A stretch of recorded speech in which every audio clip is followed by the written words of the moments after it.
C'est l'heure des informations sur la télévision nationale. Bonjour à tous et bienvenue. Dans les titres de l'actualité, 3 551 milliards de francs CFA, c'est le budget général de l'État exercice 2025. Le ministre d'État en charge de l'économie et des finances était devant les députés pour en décliner les grandes lignes. Nous irons à l'Assemblée nationale. Depuis Bakou en Azerbaïdjan, les discussions sont axées sur l'agriculture. Elle est très touchée par les changements climatiques au Bénin et même si le secteur est ébranlé, il reste résilient.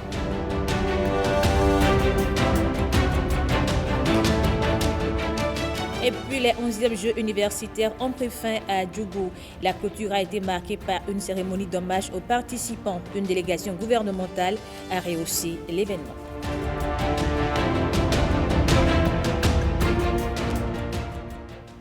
Bonjour à tous et bienvenue dans ce 13h. Le budget général de l'État gestion 2025 s'élève à 3 551 milliards de francs CFA. Pour décliner les projets et grandes lignes qui le composent, le ministre d'État chargé de l'économie et des finances était devant les députés à l'Assemblée nationale. Les précisions avec Nathalie Dorès-Oulabi. Le ministre d'État en charge de l'économie et des finances a exposé aux députés de la 9e législature les grandes lignes du document budgétaire gestion 2025. De son exposé, il est à retenir que le projet de budget gestion 2025 est équilibré en charges et en ressources pour un montant total de 3 551 milliards de francs CFA, soit une augmentation de 11% par rapport à celui de 2024 qui était de 3 199,3 milliards de francs CFA. C'est un budget qui est construit toujours en gardant le cap sur la gestion rigoureuse des fonds publics, en gardant le cap sur la maîtrise des dépenses publiques, mais en gardant également le cap sur la poursuite des investissements pour garder le momentum, pour garder le rôle de propulseur du développement qui est l'investissement public. Toujours dans son exposé, Romuald Douadaï a souligné que le total des ressources budgétaires s'élève à plus de 2 000 milliards de francs CFA en 2025. Grâce aux recettes que nous avons aujourd'hui, nous pouvons dire que la moitié de ce que nous prélevons permet de financer l'intégralité des investissements. Dans la vraie vie, c'est une fongibilité, tout va dans la même caisse. Mais vous pouvez considérer aujourd'hui qu'avec les 2 000 milliards qu'on a, on peut payer tous les fonctionnaires, 600 milliards, on peut faire tous les investissements, 1 000 milliards, il reste encore 400 milliards pour faire tourner le pays. C'est ce que ça veut dire, ça. Et ça, c'est très important, on doit être fier de ça.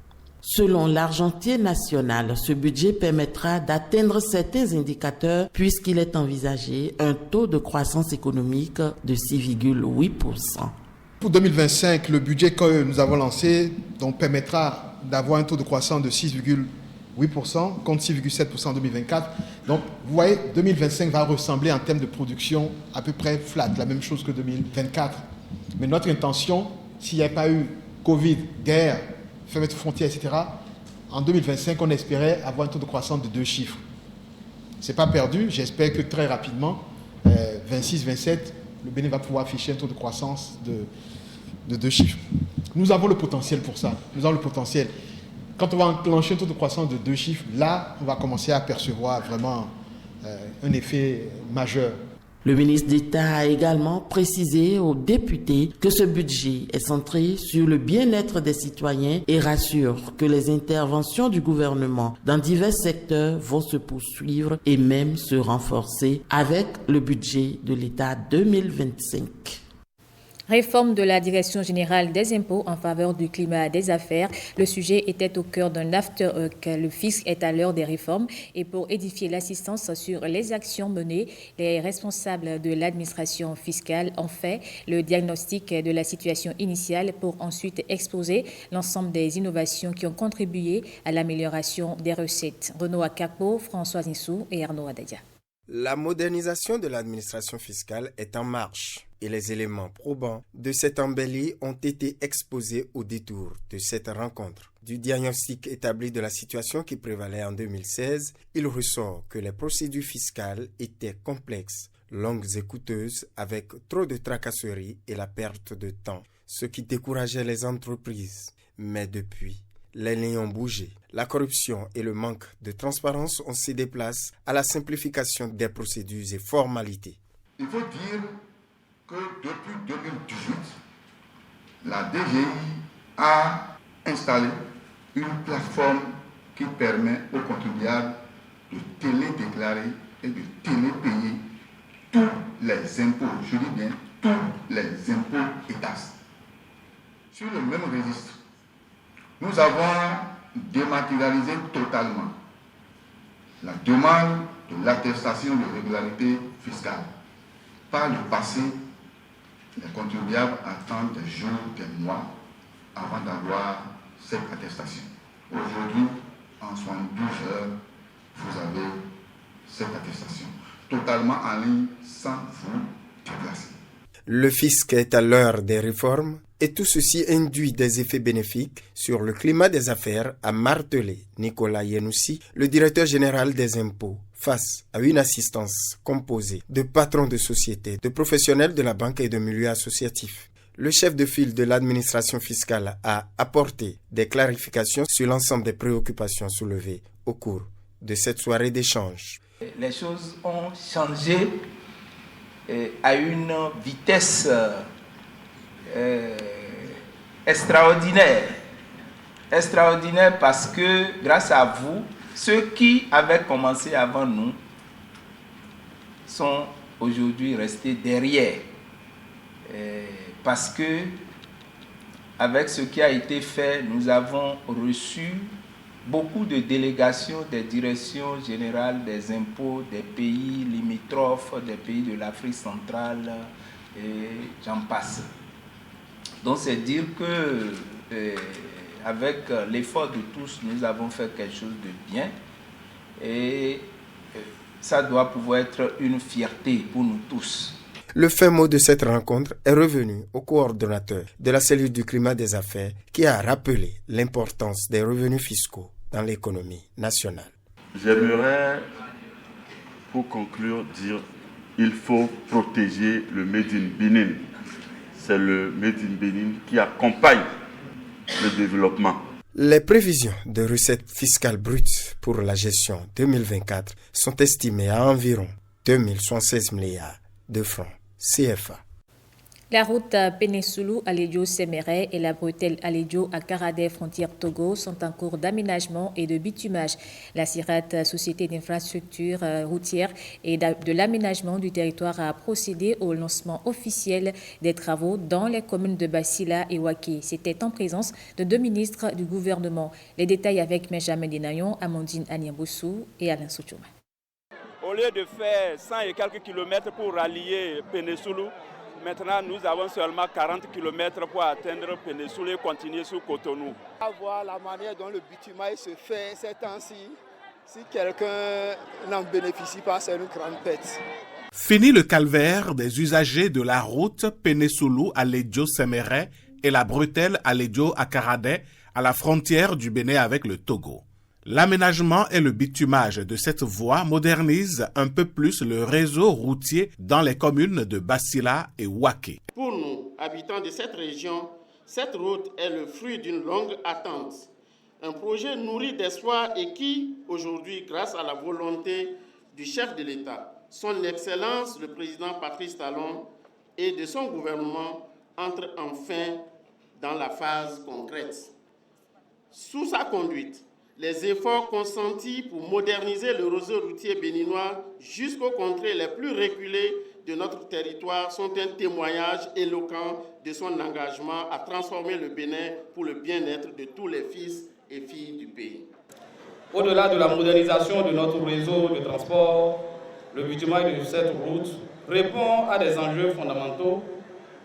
Il s'agit de la facilitation de la mobilité et d'accès aux services essentiels, de la stimulation du développement économique, de l'amélioration de la qualité de vie de nos populations. Des aménagements subséquents ont été définis pour donner à ce tronçon de route et à cette bretelle un niveau de service présentant les caractéristiques techniques ci-après. Une chaussée bitumée, bidirectionnelle de 7 mètres de large, constituée de 2 voies de 3,50 m de largeur, des accotements jouxtant la chaussée d'une largeur de 1,50 m en rance campagne et de 2 mètres en agglomération, ainsi que des caniveaux aux endroits où l'assainissement le nécessite. Il est également prévu, dans le cadre de ces travaux, la construction de 3 ponts. Je dois préciser qu'au traversé des agglomérations, l'éclairage public sera mis en œuvre de type solaire. Symbole de la concorde sociale rétablie par le chef de l'État dès le début de son premier mandat entre les filles et fils de la localité, cette route est baptisée Route de la Paix. La Route de la Paix, c'est donc une histoire de paix aussi et de réconciliation.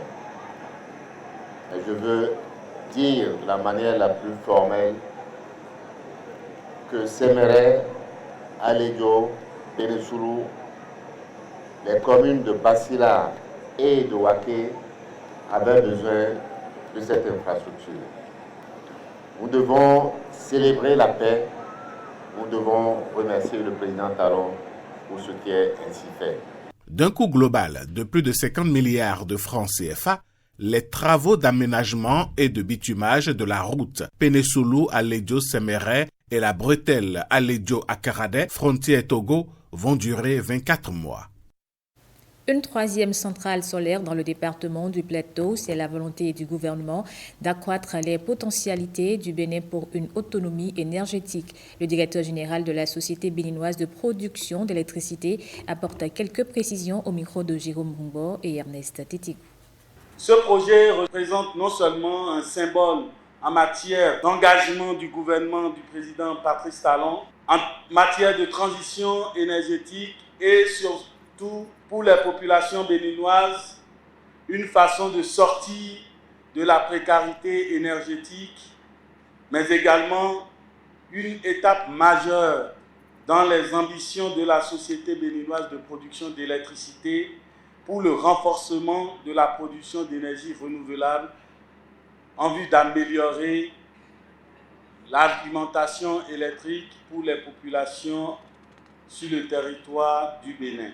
L'objectif du gouvernement du président Patrice Talon, porté par la Société béninoise de production d'électricité, est de mettre en place les infrastructures de production en vue d'atteindre une autonomie énergétique d'ici 2026. Pour ce faire, un minimum de 150 MW de production d'origine photovoltaïque a été prévu, dont 75 sont prévus pour être installés sur le site de Ilou-Lofni.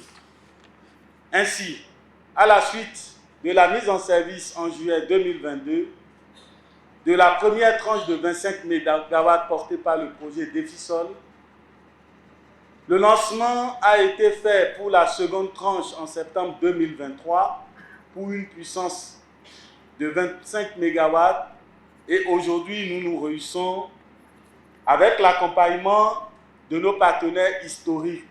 Je veux citer l'Union européenne et l'Agence française pour le développement pour relever ensemble le défi d'une production d'électricité encore plus verte. 12 mois pour cette nouvelle centrale à livrer pour notre bonheur commun. Le projet Forsom permettra la construction d'une centrale photovoltaïque de dernière génération sur une superficie de 21 hectares. Grâce à cette volonté politique affichée du gouvernement, à l'expertise de nos partenaires techniques, RMT et FAGE, et au consortium formé par le groupe Aeon Consulting, 3E et Socrège, avec l'implication des différentes autorités locales et l'ensemble des acteurs, je reste convaincu que ce projet sera un succès retentissant, aussi bien que ce qu'à quoi le président Patrice Talon nous a habitués depuis quelques années. On prend maintenant la direction de Bakou en Azerbaïdjan. Le secteur agricole était un des sujets en discussion à la COP29. William Tchouki nous apprend qu'il est l'un des plus touchés par les changements climatiques au Bénin. Et même s'il est ébranlé, le secteur agricole reste résilient. Ils sont dans la fleur de l'âge, mais à fond sur les questions climatiques et ses affres sur notre vécu. Ils sont à Bakou parce que plus méritants parmi des centaines de jeunes béninois voulant aussi hisser leur engagement climatique face au laxisme des décideurs politiques. L'agriculture, premier pourvoyeuse de devises pour le Bénin, est menacée par les fortes émissions de gaz. Leur panel d'échange se veut explicatif. Il est également très important d'impliquer les communautés locales dans les processus déjà depuis la conception jusqu'à la mise en œuvre de ces différents projets parce que ce sont les principaux bénéficiaires et ces projets doivent répondre surtout à leurs besoins, à leur propre réalité.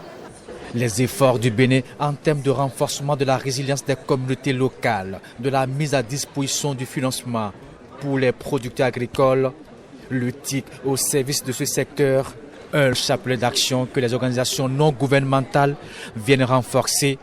C'est le cas de Polyafrique Bio dans la commune de Grand Popo, une initiative d'accès à l'eau potable et à l'assainissement. Nous proposons des fontaines adaptées aux populations qui viennent jouer le rôle de filtre. Et aussi, il y a parmi les solutions que nous proposons une fontaine qui retire le sel de l'eau, puisque l'eau qui est bue dans ces zones-là, c'est des eaux non seulement sales, mais c'est des eaux également salées. Le Bénin en mode partage d'expériences, des innovations et convictions, objet d'intérêt et de curiosité des délégués des autres pays. L'Agence de développement et d'encadrement des petites et moyennes entreprises outille les promoteurs des micro, petites et moyennes entreprises sur la thématique de l'éducation financière. Au total, 100 promoteurs sont identifiés à Parakou pour bénéficier de cet appui afin de garantir la pérennité de leurs unités. Sylvain Savi et Olviga Vincent. Ces entrepreneurs peuvent désormais mieux gérer leur trésorerie, mieux faire face aux obligations fiscales et suivre la croissance de leur entreprise. Une première vague reçoit ainsi les attestations de fin de formation. Cet atelier sur l'éducation financière, c'est déjà un plus pour nous en termes de réseautage. Mis à part ça, je pense que nous tous ici, en tout cas moi personnellement, j'ai retenu qu'en tant qu'entrepreneur, il faut déjà séparer la caisse de l'entreprise de nos poches. Et franchement, ce que je suis en train de recommander à tous les autres entrepreneurs, c'est d'abord, dans un premier temps, d'essayer de se fiscaliser, d'entrer dans les règles qu'il faut, parce qu'il y a beaucoup d'opportunités. Cette formation est une aubaine qu'il faut saisir pour non seulement donner vie à son entreprise, mais également pour la faire grandir. Lorsque vous créez une entreprise, vous avez de la valeur. Pourquoi vous avez de la valeur? Vous allez créer de la richesse pour des tierces personnes. Donc soyez rassurés de ce que cette formation que vous avez reçue ne sera pas la première, elle ne sera pas la dernière.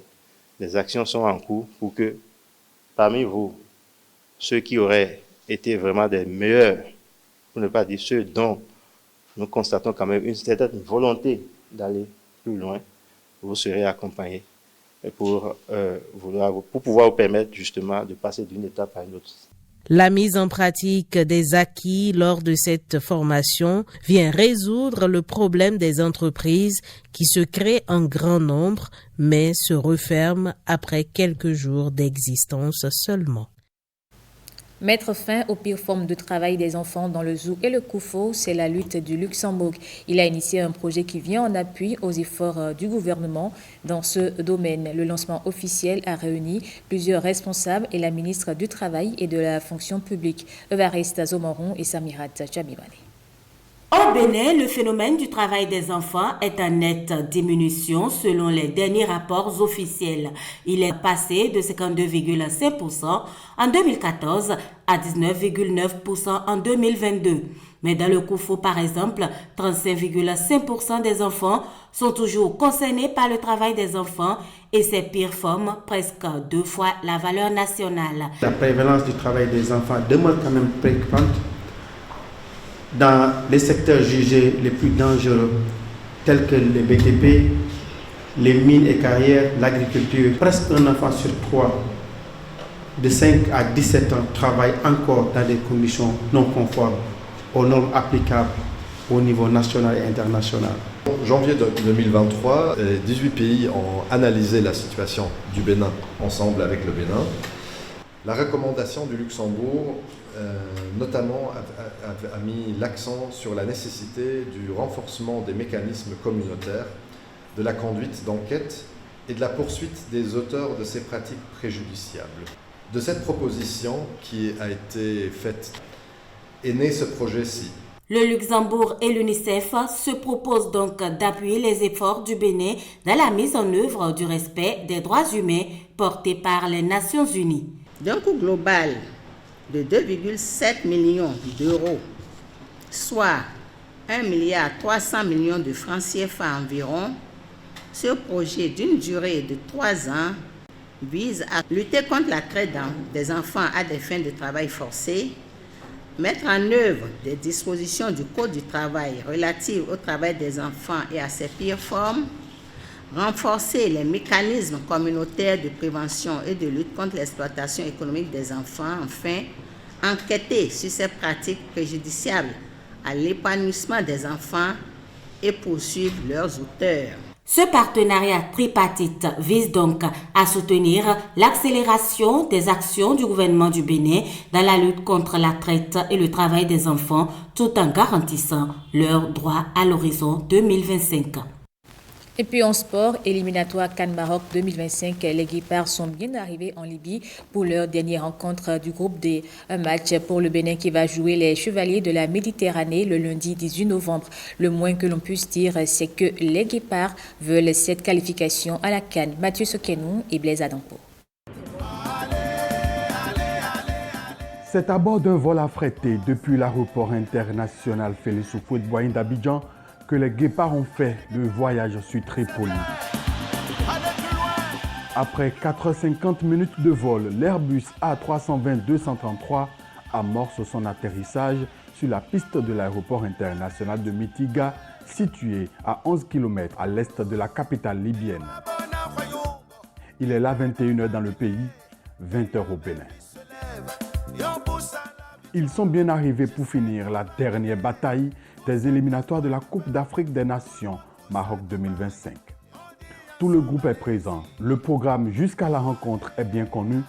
Dimanche dans la matinée, ce sera le réveil musculaire pour les joueurs. Dans l'après-midi à 17h de Cotonou, 18h de Tripoli, les poulains de Guénotre vont effectuer la traditionnelle séance de reconnaissance de terrain au stade international de Tripoli, construit en 1982. Ce stade est doté d'une pelouse naturelle et a une capacité de 67 000 places, dont 53 000 assises. Les Guépards semblent être gonflés à bloc. Deuxième de leur groupe avec 7 points, ils sont à un petit point de retrouver la plus belle des compétitions de la CAF. Ils en sont conscients car comme eux, le public béninois n'a qu'une seule envie, célébrer au soir du lundi 18 novembre la qualification à la Coupe d'Afrique des Nations Maroc 2025.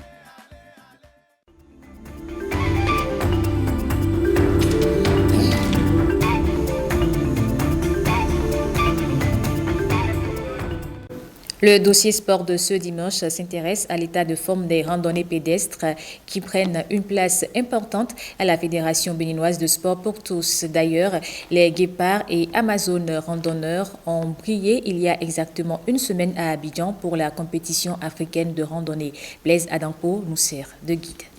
C'est en novembre 2019 qu'est créée la Fédération béninoise du sport pour tous. Objectif : réunir les clubs de sport d'entretien au sein d'un même creuset et leur permettre d'avoir un interlocuteur auprès du gouvernement. J'ai eu l'insigne honneur par mes pairs d'être le nouveau président.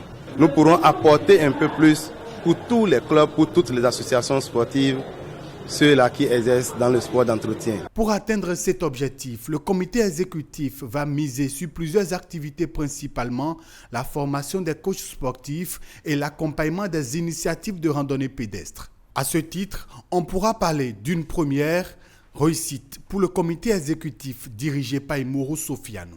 Si au plan national tout est bien réglé, la jeune fédération se fait découvrir au plan continental avec la Confédération africaine de randonnée pédestre et de bien-être dont elle est membre fondateur en août 2019 en Côte d'Ivoire.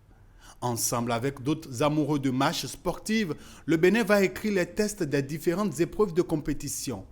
Ainsi, pour l'édition 2024 de la compétition africaine de randonnée, les athlètes béninois vont finir en tête au classement général. Sur les routes d'Atekoumbe, de Yopougon ou encore au stade Robert Champrou de Makori, ils sont allés représenter valablement leur pays face aux autres adversaires.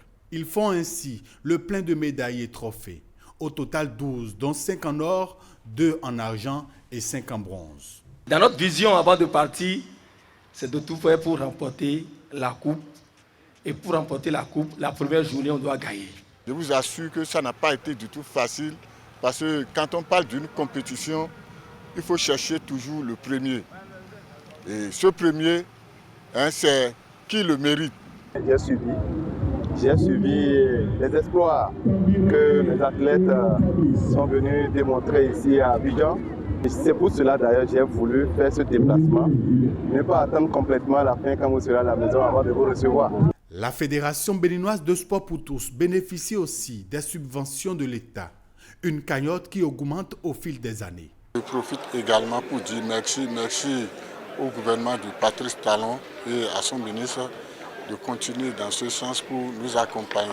Au vu de la récente performance des randonneurs et randonneuses de la Fédération béninoise de sport pour tous, qui va célébrer le 23 novembre prochain ses noces de bois, la cagnotte de l'année 2025 pourrait connaître une augmentation.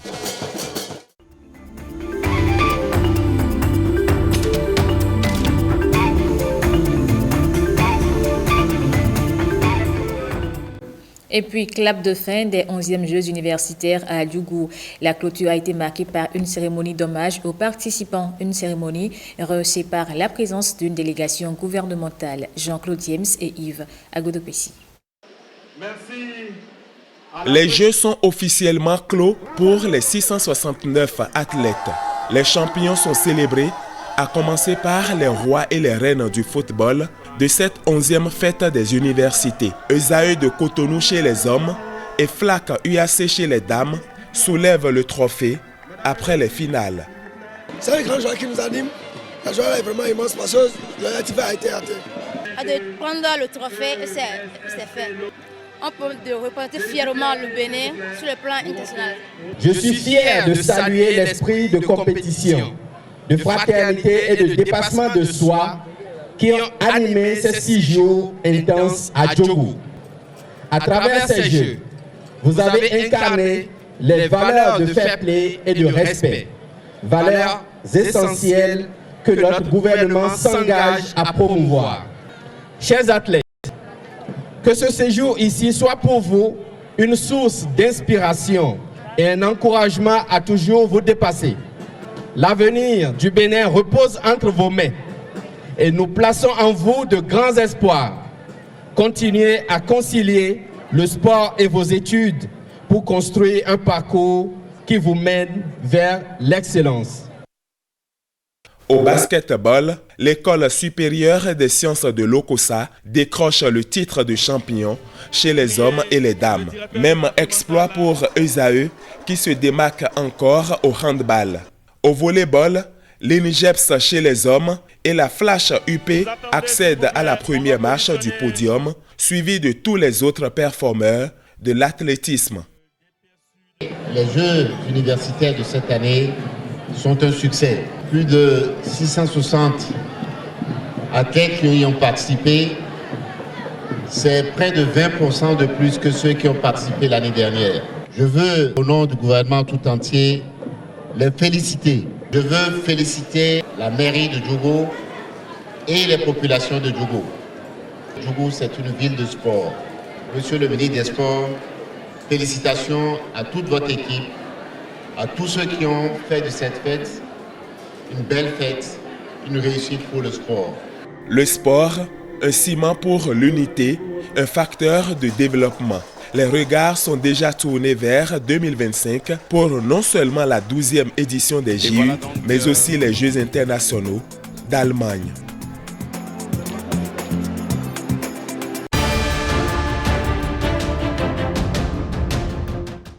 On fait pour finir le tour de l'actualité internationale avec escale au Gabon et au Nigeria. Alice Loksha, une infirmière nigériane enlevée par des djihadistes affiliés à l'État islamique, s'échappe après 6 ans, au cours desquels elle a été contrainte à 2 mariages, avec à la clé un enfant. L'armée nigériane a présenté Alice, qui travaillait comme agent de santé pour l'UNICEF dans le nord-est du pays, à des journalistes dans une base militaire de la ville de Maïdougouri dans le nord-est. Elle avait été kidnappée avec 2 sages-femmes nigérianes travaillant pour le Comité international de la Croix-Rouge le 1er mars 2018 dans une attaque visant la ville de Rann.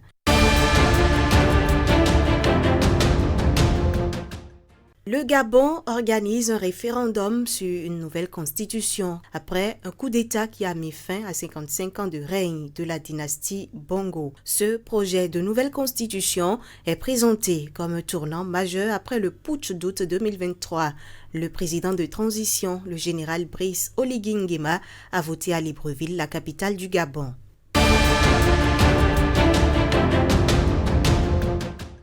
Le ministre japonais des Affaires étrangères en visite à Kiev se prononce à propos de l'engagement présumé des troupes nord-coréennes dans la région frontalière russe de Kursk. L'entrée des troupes nord-coréennes dans le conflit ukrainien aura un impact extrêmement significatif sur la sécurité de l'Est de l'Asie, affirme-t-il. Il promet de soutenir l'Ukraine.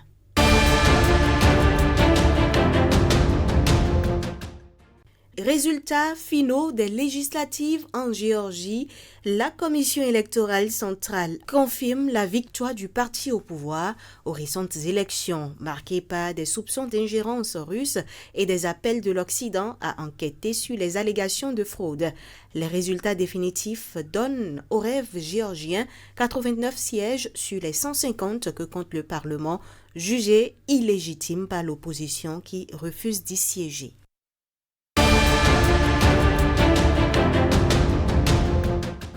Et c'est la fin de ce journal. Merci à vous de l'avoir suivi.